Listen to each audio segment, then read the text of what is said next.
So after Paddy Pimblett had a dominant performance over Michael Chandler, he was doing a post-fight interview. Uh, not like his actual post-fight interview, just like he was doing like an ESPN interview or something like that. After his win, backstage, he was doing a backstage post-fight interview, and just out of nowhere, Colby Covington pops up, and this is pretty much the interaction that happened between these two. You're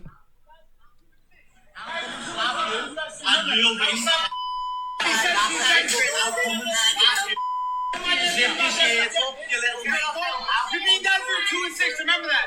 Remember that. You're a scrub. You're a fraud. You're a fraud. I just want you want to 3 fight 2-6. You did fraud check so quick. Hey,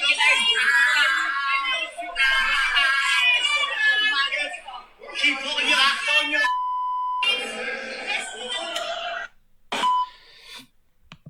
So, there's a lot to break down there. Firstly, it is ironic that Colby Covington is talking about somebody being like 2-6 or whatever he said about Michael Chandler. Like, Colby Covington's like on a 3-fight losing streak, 2-fight losing streak, I think. Like, he's not looked very good his last couple fights. Let's just say that, yeah. So he lost to Joaquin Buckley, lost to Leon Edwards, beat Masvidal, but then lost to Usman. So he's 1-3 in his last 4. Not 2-6 level, but fucking approaching it. He didn't look competitive with Joaquin Buckley at all. That fight was completely one-sided, but that was a stylistic nightmare matchup for him. I understand that. But Leon Edwards is like the real bad one because I think he should have beat Leon Edwards, and to this day, I think he should beat. Like, I don't think he won the decision or anything, but like that is a matchup he should win all day because I just don't think Leon's that good. And against someone like Colby, that's like a bad matchup for him. But he fumbled that. I know these are championship level fighters and Joaquin Buckley, who could be a championship level fighter. Who knows? But regardless, it is very, very weird that they're,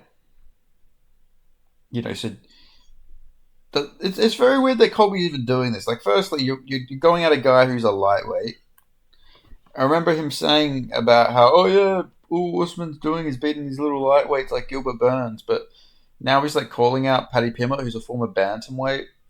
He was a bantamweight at one point. I get it was when he was really young, but all he talks about these guys being in the littler weight classes and yada yada. But like he is just calling out these smaller guys. Like I don't understand what Colby's doing at this point in his career. He should be looking for a fight with like Femba Garimbo, somebody really easy to beat. Like I don't know why he's like making these little beefs with lightweights. Like he always is doing this, like with Dustin, with Paddy, with Justin Gaethje. He's always going back and forth with these guys. Like I don't know what he's trying to do with his career. Like obviously, I was a Colby fan a couple of years ago, but like now I just don't like how he's very inactive. He's only goes for like the big fight. Now against Joaquin Buckley, he took that on short notice.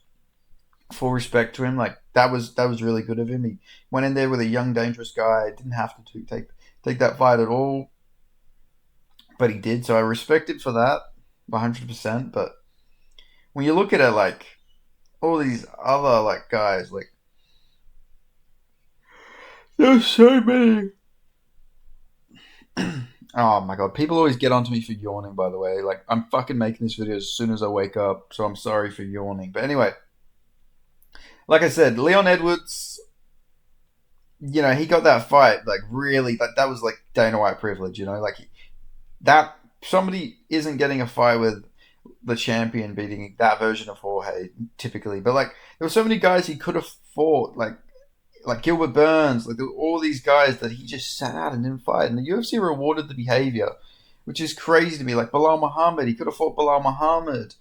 Like he could have fought Shavkat, he could have fought JDM, could have fought Ian Gary. Like there was all these guys he just avoided on the come up, and now he's number 9. Like Colby's not even a top 5 guy anymore, which is crazy to say. Like I remember him being a staple of the top 5. Like Usman's still at the top; he's number 4 in the division, but it's just crazy. Like Colby's doing all this while Paddy Pimblett is like literally going to be like top six. Probably they might even just slide him into the top five. I doubt it, but I think they'll put him above Dan Hooker probably, which is crazy. Like Paddy Pimblett absolutely destroyed Michael Chandler. Like that is not like something easy to do. I know. I guess Oliveira did dominate Chandler too, but it was like it's just it shows that only the elites can do that to Michael Chandler in that second fight, and Chandler made it really like sort of competitive with him, especially in the fifth round. But with Paddy, it was like one way traffic. I mean,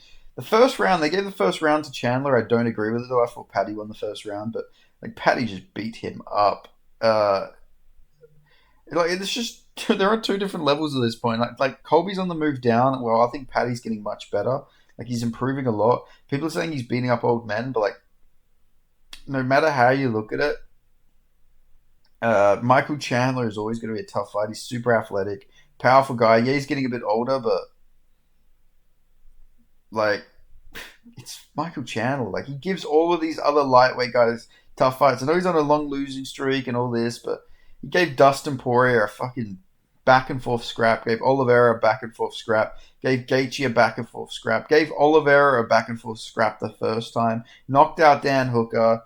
Like the guy's good, and Paddy Pimblett going in there and just dominating him is just showing what levels he's on. Like it just it screams to me like Colby's just he likes to make headlines, and I'm talking about him, so he is technically getting his headline, but like what is the payoff? I don't get what Colby's big payoff here is. He's not going to fight Paddy Pimblett. They're not going to make him versus fucking Paddy. Like unless he moves down a weight class, which I doubt he's going to do. He's 37. There's no benefit for him to do that. He'd probably destroy his durability, which is like one of his good assets, his cardio. Like all of Colby's good assets are literally just based on him not cutting as much weight as all these other guys. So why would he throw that away and move down to lightweight? Like it wouldn't make any sense. I don't think he's as good as the lightweights on a technical scale. Like technique wise, I don't think he's as good as like the Islams and all that. So yeah, I don't know. This just screams of I want to stay in the headlines, and I like Colby. I still do like Colby. I don't like how he acts sometimes. I would rather him just fight and fight. I don't know. The guy needs to get a win before he goes around acting like this. I know it's a character and all that. I'm not like stupid. Like I know he's playing it up a little bit. Maybe there is a bit of his true self in there, but it's just ridiculous. Like we just get this same shit all the fucking time. Like stop getting into backstage fights and actually fight someone. It's just annoying. Just give him Femba Garimbo. There's a storyline there. Colby will beat him. I don't rate Femba at all. I think Colby would ragdoll Femba. Do that fight, and then when he gets a win, he's back. He's got his confidence back. Then, you can go around talking shit to everyone and act like you're the man. Like your character doesn't work when you're 1-4 or you're 1-3 in your last four. It doesn't work. Or is it worse than that? Yeah, no. He's got one win, three losses in his last four. Like your character doesn't work when you're on a losing streak like that. Like I know he plays it off like, oh yeah, they stopped her when I could have kept going, but there's no point in that fight against Buckley where it was like remotely competitive. So yeah, I don't know. I'm just not some like fucking guy shitting on Colby because of his politics or anything weird like that. Like trust me, I don't care about that sort of stuff. Like I don't care. I'm not. That's not why I'm saying this about Colby. Like his politics. Every UFC fighter is a right winger. Why would I care? Like it's not a big deal. Like I probably lean more to the right than I do the left, definitely. So like, oh, well, certainly, but still, but like, not getting into that. Like, it's more like just Colby's like not really doing anything. Like he's not fighting. Yeah, he fought like Buckley like 5 months ago, but like that was after like a year off. Like he's just being very inactive. Like what does he want for his career? Does he want to just be the guy who goes around starting fights backstage, like arguments and stuff like that? Because we already got Henry Cejudo. Is that what he wants to be? He wants to be another. He wants to be the welterweight Henry Cejudo. Just going around like starting like beefs and stuff like that when you're like retired. That's what Henry Cejudo did before he came out of retirement. Is that what Colby wants to do with his career? While he's like very inactive, he's just going to start all these beefs and there's no resolution to it. Like if he was going around beefing by people in his weight class and then they go and fight and all that stuff, yeah, that's fine. But there's just no payoff to this. It just comes off like cloud chasing. But anyway, that's just my breakdown. Maybe maybe this comes from something, and we get like a Colby Covington Paddy Pimblett fight down the line. But I just highly doubt we're ever going to see this fight. And it's weird. It's what a weird. We got like American pro wrestling trash talk versus Scouse trash talk, and just such an AIDS interaction. But anyway, that's all I've got to say about this. Paddy Pimblett, shout out to him. He's probably going to be getting a title eliminator next, and if they give him the right matchup, I think he could generally get the title shot, and we might get Pimblett versus Makachev or Pimblett versus Topuria. Like, just crazy to think we're at this point in time where Paddy Pimblett has actually made his way up the ring. He's on a 9-fight winning streak. Like, people don't realize that is actually crazy. The guy's won 9 fights in a row. Like, he's actually very good now. Now I know that they've babied him a little bit with the matchmaking, but you got to respect it. It paid off. Like, look at it now. Look at him now. He's like literally 9-fight winning streak. I think 6-fight winning streak in the UFC, maybe 7. I think he had 2 wins before he got signed, and it's crazy. Look where he is now. But anyway, that's all I've got to say. Thank you guys so much for watching. Make sure you like, comment, subscribe, and I'll see you guys next time. Peace.